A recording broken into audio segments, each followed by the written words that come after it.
Susan Caribou did everything she could to help her friend Marie Morin find the strength to leave a violent relationship. Especially on the holidays. Yeah. On 5 separate occasions, Morin came to stay with Caribou, but she always went back. She didn't want to talk about it, but I would tell her, you got to leave this guy. You know, this guy is going to end up killing you one day. On May 14th last year, Morin went back to her boyfriend one last time. She was killed the next day. Could anything have helped her and so many others locked in these dangerous relationships?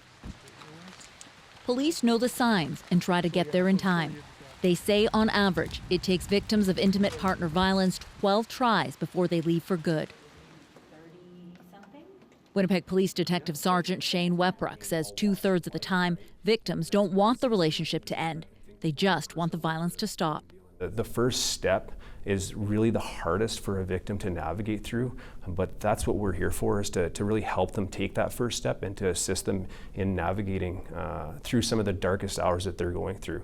Last January, the Winnipeg Police Service launched a pilot program in which officers were partnered with a domestic violence support worker to better respond to calls involving intimate partner violence.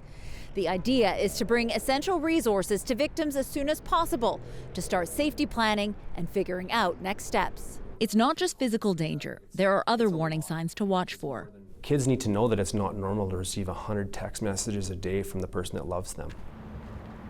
Jesmond Mendoza agrees. He's a Toronto psychologist specializing in gender-based violence at post-secondary schools. He remembers early in his career, he was invited to a high school to talk about healthy relationships, and the students really responded to it. I recall that class being really hanging on to all the ideas that I was sharing about in terms of how do you look for a partner that is compatible with you, how do you work through relationship issues, and then how do you exit those relationships gracefully if they're not working for either or both individuals without having to resort to violence, abuse, control, harassment. How do people recognize their loved ones are in trouble? Do they seem isolated, cut off? Are they fearful or acting differently? Lana Wells has thought a lot about this. The reality is the majority of victims do not go to police and do not go to formal supports. They go to their friends and family and colleague. And so that means it's all of us need to better understand violence and what we can do about it and be positive supporters for people who are experiencing it. Believe them, love them, support them, and get them the supports and services they need, and also get the supports and services you need to be a good supporter. That's what Susan Caribou tried to be for Marie Morin. That guy really had a hold on her. She told me more than a few times she really wants to leave him, but she was scared to.